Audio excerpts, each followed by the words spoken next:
διαφορετικές τεχνικές σε έδαφος το οποίο είναι κακοτράχαλο.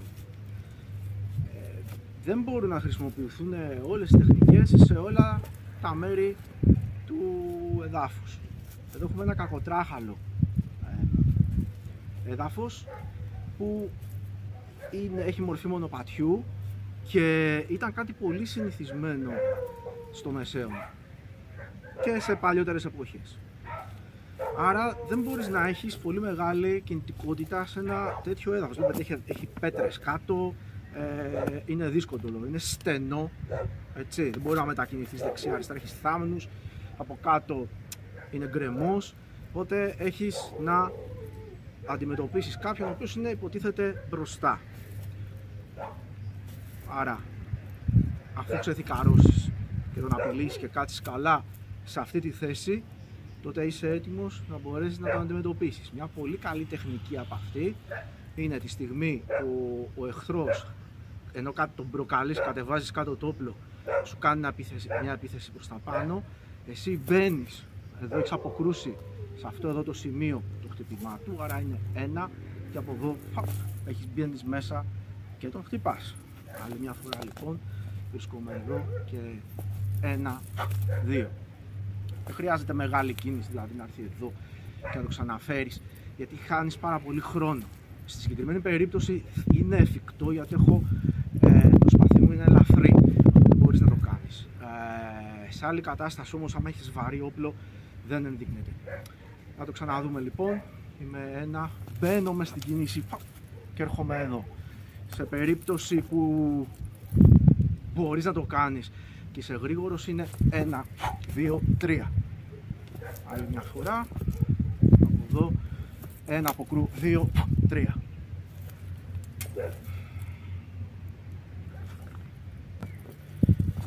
Η μετακίνηση τώρα σε ένα κακοτράχαλο μονοπάτι ή έδαφος πρέπει να γίνεται με πολύ προσοχή την ώρα που ξεφομαχείς. Άρα ας υποθέσουμε ότι έχουμε πάρει τη θέση φύλαξης, θέλουμε πολύ μικρά βηματάκια. Γιατί κοιτάξτε, μπορεί να έρθω εδώ και να γλιστρήσω στην πέτρα. Άρα πρέπει να έχεις μετακίνηση βάρους. Βλέπετε εδώ. Αν θέλω να κρατήσω, να είμαι πάντα με το δεξιπόδι μπροστά, τότε πρέπει να μετακινείται καλά, να γίνεται αυτό το πράγμα. Και το πίσω πόδι, τα δάχτυλα πρέπει σαν να ανιχνεύουν, διότι μπορεί εσύ να κάνεις ένα μεγάλο βήμα, να γλιστρήσεις και να έχεις άσχημο επακόλουθο. Άρα θέλει να μεταφέρεις το βάρος από τη μία πλευρά στην άλλη. Υπάρχουν ειδικές ασκήσεις για αυτό, μπορεί να τις έχετε δει στα βίντεο που τα δείχνω, που ξασκούμε στο τμήμα.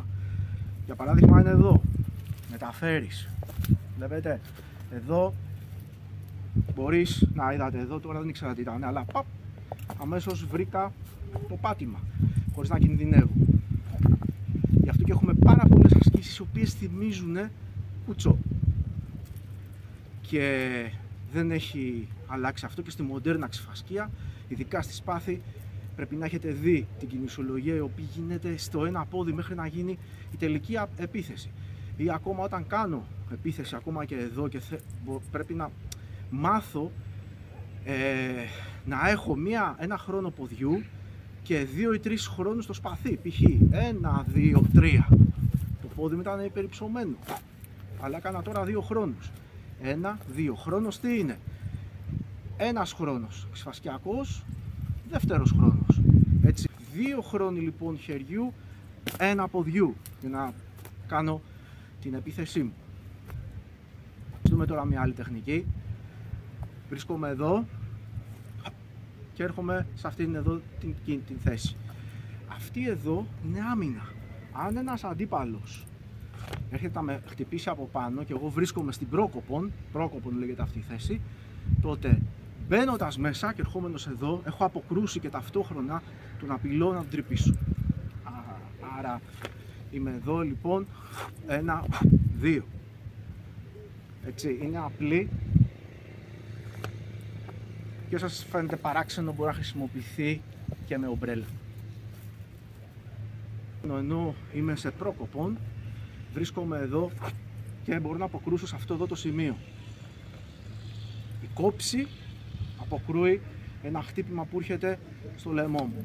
Δεν είναι κάτι, είναι στο πάμαχο έχουμε αυτήν εδώ την κίνηση. Στην ξυφασκία υπάρχει αυτό, λέγεται πρώτη, έχει επικράτηση. Άρα από την πρόκοπον εδώ έχω αποκρούσει. Μετά είναι εύκολο, μπαίνεις μέσα. Να το δούμε και από αυτή την πλευρά. Με το αριστερό πόδι μπροστά μπορείτε. Έτσι, οπότε είμαι εδώ, αποκρούω και μπαίνω μέσα. Ή να το δούμε και με το δεξί. Εδώ λοιπόν βρίσκομαι και μέσα. Και από ό,τι είδατε δεν χρειάστηκε καν να κινηθείς. Μια άλλη κίνηση που μπορεί να γίνει είναι αφού έρθω εδώ πέρα, ξεθηκαρώνω και τρυπάω. Δηλαδή βρίσκομαι εδώ, ο αντίπαλος έρχεται, οπλίζω με το πρόκοπον εδώ, οπότε έχω ένα, εδώ έχω εκτρέψει, το σπαθί δεν έχει βγει, οπότε έχω ισχυρή απόκρουση. Ξεθηκαρώνω τώρα και τρυπάω. Ξαναδείχνω, λοιπόν ένα, αποκρούω και τρυπάω.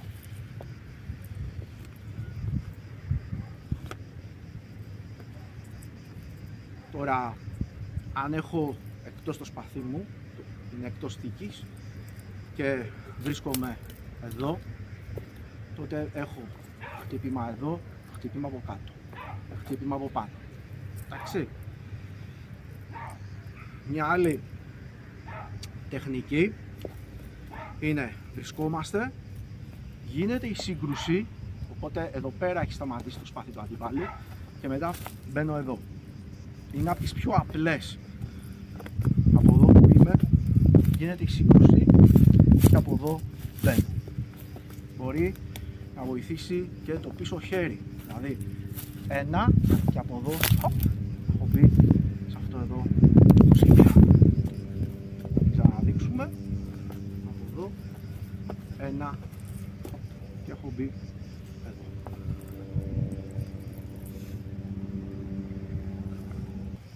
Μια άλλη τεχνική που υπάρχει είναι το σπαθί μας να είναι θηκαρωμένο, έτσι, και δεχόμαστε μια επίθεση, οπότε εσύ παίρνεις πρόκοπον πάλι, μεσαία όμως, εδώ και κόβεις. Ξαναδείχνω. Εδώ λοιπόν. Θα το δούμε κάπου εδώ.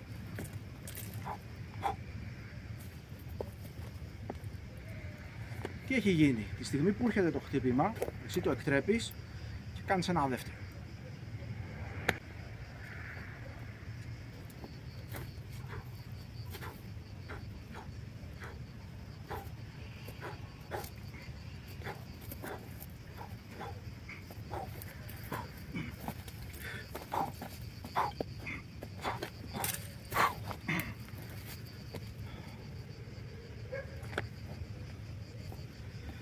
Εδώ είδατε, σε σκιαμαχία μορφή, σε κακοτράχαλο έδαφος, μερικές κινησιολογίες για το πώς μπορείς να πλησιάσεις. Είναι δύσκολο, χάνεις συνέχεια την ισορροπία, δεν είναι καθόλου εύκολο. Οπότε καταλαβαίνετε πώς ξεφομαχούσαν και πώς ήταν εκπαιδευμένοι τότε οι πολεμιστές. Εμείς έχουμε κάνει πολύ μεγάλη έρευνα μέχρι να καταλήξουμε εδώ. Τα πιο πολλά γίνονται στην ασφάλεια ενός χώρου, της αίθουσας ξεφασκίας ή άλλων πολεμικών τεχνών, όμως έξω είναι το δύσκολο. Και προσπαθούμε να σας δώσουμε να καταλάβετε τι γινόταν τότε. Λάσπες, άγριο έδαφος, ανώμαλος δρόμος. Τα παπούτσια δεν ήταν σαν τα δικά μας. Γλιστρούσες εύκολα. Έτσι, οπότε βάζανε πρόκες. Αυτό έχει πρόκες από κάτω σε κάποια σημεία. Έτσι, για να μαγκώνει. Τα στρατιωτικά των πολιτών ήταν άλλα. Μπορεί να έχει πρόκες, αλλά έχει άλλο πρόβλημα. Δεν ξέρω αν φαίνεται στην κάμερα. Εδώ έχει άνοιγμα. Δένει από πλάγια. Άρα στις λάσπες υπήρχε μεγάλο πρόβλημα. Έτσι μπαίνανε μέσα στο πόδι. Υπήρχαν και μπότες. Αλλά αυτό είχε να κάνει ανάλογα με το πόσα χρήματα έχει ένας πολεμιστής. Είχαμε δει τεχνικές τις οποίες κάναμε σε κακοτράχαλο έδαφος χρησιμοποιώντας αυτό εδώ το σπάθι, μια σπάθα δηλαδή, μια βυζαντινή σπάθα. Τώρα θα δούμε τι τεχνικές μπορείς να κάνεις χρησιμοποιώντας μια ρομφαία, δηλαδή ένα μακρύ σπαθί που αλλιώς ονομάζεται longsword και στα γερμανικά langer sword. Αυτό το είχαμε, αυτό το όπλο που σας έχω αναφέρει πάρα πολλές φορές και στο Βυζάντιο. Το θέμα και το πρόβλημα όμως παραμένει το ίδιο. Έχεις κακοτράχαλο έδαφος, πρέπει να ξεφομαχήσεις. Πώς θα το κάνεις, πώς θα το κάνανε, έτσι. Εμείς ερευνάμε αυτό και πόσο διαφορετικά είναι αυτά που βλέπετε στα έργα, που βλέπουμε στα έργα, από τι γινόταν πραγματικά. Άμα ήσουν σε κακοτράχαλο έδαφος και ξεκινούσες εσύ να κάνεις διάφορα πράγματα, το πιο εύκολο και το πιο συνηθισμένο που θα γινόταν είναι να γκρεμοτσακιστείς και να είναι μετά εύκολο ο αντίπαλος να σε χτυπήσει. Γιατί τα ατυχήματα γίνονται συχνά. Άρα οι μαχητές αυτοί έπρεπε να μάθουν να μάχονται σε άσχημο και κακοτράχαλο έδαφος, το οποίο ήταν κατά κύριο λόγο σε όλο τον κόσμο το ίδιο. Μόνο οι πόλεις είχαν την πολυτέλεια να έχουν πλάκες. Συνεπώς οι βηματισμοί είναι πάλι οι ίδιοι. Τι τεχνικές όμως κάνεις? Πρέπει να είναι άμεσες, το πολύ σε 2 χτυπήματα να έχουν φύγει, να έχεις τελειώσει. Η πιο άμεση τεχνική είναι το χτύπημα από πάνω. Είτε είναι από δεξιά πλευρά, είτε είναι από εδώ, είτε είναι από την αριστερή. Δεν θα σας μπλέξουμε ονοματολογία, ας το πάρουμε το χτύπημα από πάνω. Το οποίο έχει τη μορφή εκτρέπω χτύπημα και τρυπάω. Άρα, ενώ έχω τοποθετήσει το αριστερό μου πόδι μπροστά και ο αντίπαλος με επιτίθεται, έχω 1, 2. Είδατε, σε κακοτράχαλο έδαφος δεν με πειράξε καθόλου. Θα το ξαναδούμε λοιπόν εδώ. Και σε 1 χρόνο ή σε 2 χρόνους. Τους χρόνους σας τους εξήγησα. Εδώ έκανα 2 χρόνους στο δεύτερο χτύπημα. Δηλαδή, έκτρεψα και τρύπησα. Θα μπορούσε όμως να γίνει στον 1 και να τελειώσει. Φυσικά έχει να κάνει ανάλογα την απόσταση, τη δύναμη του αντιπάλου και το τι όπλο έχει. Δεν ήταν τότε μονομαχίες όπως είναι τώρα, π.χ. στο ξύφος μονομαχίας, στο οποίο έχεις ίδιο όπλο. Τότε ο ένας έσκαγε με ένα τέτοιο και ο άλλος μπορούσε να σκάσει με αυτό μαζί με σπίδα. Αλλάζουν τα πάντα. Τώρα, για το ποιο είναι πιο δύσκολο, είναι για να νικήσει κάποιος, έχει να κάνει με το μαχητή και όχι τόσο με το στυλ που χρησιμοποιεί. Δηλαδή, πόσο καλά είναι εκπαιδευμένος αυτό που ξέρει. Μια άλλη άμυνα και επίθεση που μπορεί κάποιος να κάνει. Βρισκόμαστε σε αυτή τη θέση φύλαξη που ονομάζεται άρωτρο. Έχω προκαλέσει τον αντίπαλο για να μου κάνει επίθεση, έχοντας κατεβάσει το σπαθί μου πιο κάτω. Ο αντίπαλος λοιπόν έρχεται, αποκρούω και μπαίνω δυνατά. Στο 1 πόδι, θυμηθείτε το προηγούμενο μάθημα που σας έκανα. Άρα εδώ είναι και κόβω. Έτσι δεν αλλάζει κάτι. Το 1 πόδι είναι σημαντικό, η μετατόπιση του βάρους. Ένα άλλο που το βλέπουμε πολλές φορές στα εγχειρίδια είναι να βρίσκεσαι αρχικά εδώ, να προκαλείς τον αντίπαλο, άρα η απόσταση είναι αυτή, αλλά την ώρα που έχει εκτιμήσει λάθος την απόσταση, εσύ τραβιέσαι πίσω και κόβεις μπροστά. Δηλαδή 1, 2, έτσι. Το συναντάμε σε αρκετά εγχειρίδια, χωρίς όμως να το αναφέρει πολύ το text, το κείμενο. Θα πρέπει να ερμηνεύσεις σωστά τις γραβούρες και τις γραβούρες που ακολουθούν το κείμενο. Βλέπουμε, ας πούμε, ότι η θέση της οργής στην αναγεννησιακή οπλομαχία είναι εδώ. Πολύ ωραία. Εδώ όμως ο άλλος ξέρει, θα του έρθει ένα χτύπημα τεράστιο, γιατί να σου μπει. Αν όμως είσαι εδώ και τον προκαλείς στον ανόητο, σου έρχεται και εσύ τραβηχτείς πίσω για μια στιγμή και μπεις δυνατά, έχεις νικήσει, αρκεί να έχεις εκτιμήσει καλά την απόσταση εσύ και να μην έχει εκτιμήσει σωστά την απόσταση ο αντίπαλος. Έτσι. Τι θα γίνει όμως άμα εσύ θέλεις να έχεις επιθετική ενέργεια από την αρχή και έχεις ένα τόσο άσχημο έδαφος? Και τώρα είμαι σε καλή θέση, φοράω μόνο το χιτώνα μου. Σκεφτείτε ότι μπορούσε να γίνει μάχη με πανοπλία και αλλάζουν ακόμα πιο πολύ τα πράγματα. Λοιπόν, βρίσκομαι, θέλω να ξεκινήσω εγώ επίθεση. Κάνω εισαγωγή με την έχμη, κούντα τη λέμε κιόλας, την έχμη, άρα έχουμε εισαγωγή με την έχμη για να αναγκάσω να πάει να πάρει μια απόκρουση, γυρνάω, και έχω κόψει. Ή 1, 2. Ξαναδείχνω λοιπόν, 1, 2.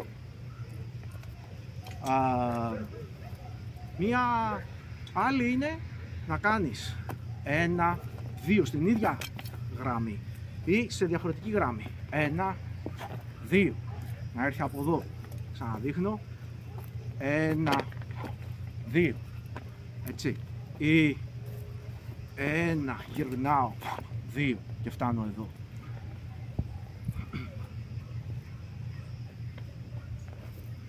Αν έχεις έναν επιθετικό αντίπαλο και μπαίνει και μπαίνεις,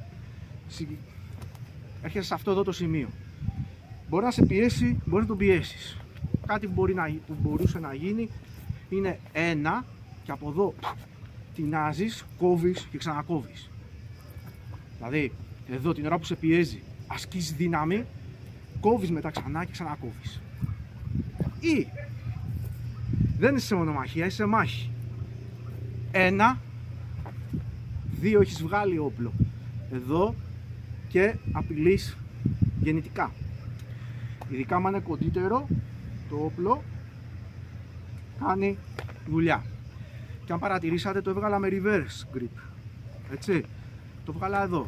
Θα μπορούσε εναλλακτικά να γίνει 1 σε πιέζει, βγάζω, τρυπάω. Πιο άμεσο. Κάτι άλλο μπορούσε να κάνει ο μαχητής είναι να ξεκινήσει επιθέσεις με τα χτυπήματα του σταυρού. Τα χτυπήματα του σταυρού είναι εγκάρσια χτυπήματα. Πάλι χρησιμοποιείς, βλέπετε, λίγα πόδια. Έτσι, λίγα πόδια. Ξανά λοιπόν. Ουσιαστικά τίποτα. Στο τέλος ένα βηματισμό έκανα.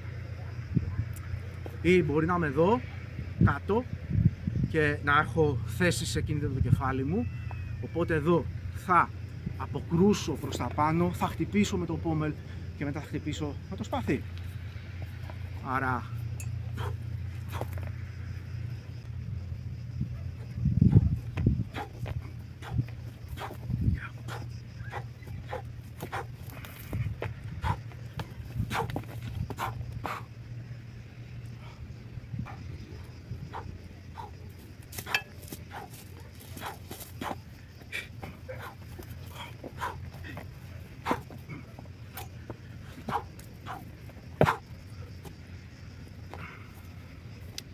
είδαμε πάλι εδώ, σε δύσκολο μονοπάτι, μερικές κινήσεις με αυτό το όπλο.